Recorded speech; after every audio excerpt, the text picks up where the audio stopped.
চড়ক গাছ ঘোরানো শুরু হয়ে গেছে। সবাই বলুন জয়রামপুরের চরণের সেবা লাগে বাবা মহাদেব মহাদেব।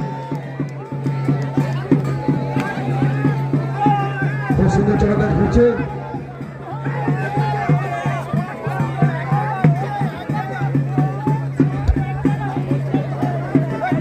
আমাদের চড়ক গাছ ঘুরছে, সবাইকে জোরে হাততালি দিন।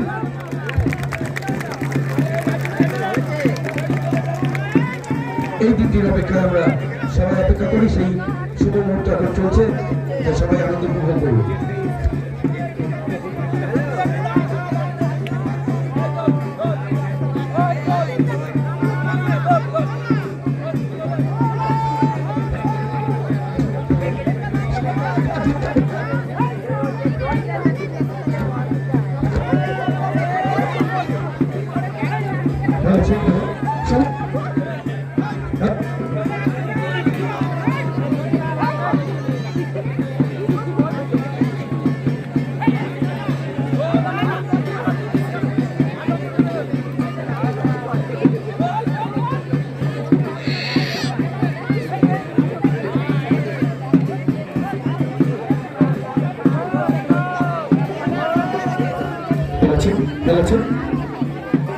খেলো সবাই মিলে। যে মায়েরা আছেন এই চড়ক পাকের সময় একবার জোরে উলুধ্বনি দিতে হয়, একবার উলুধ্বনি।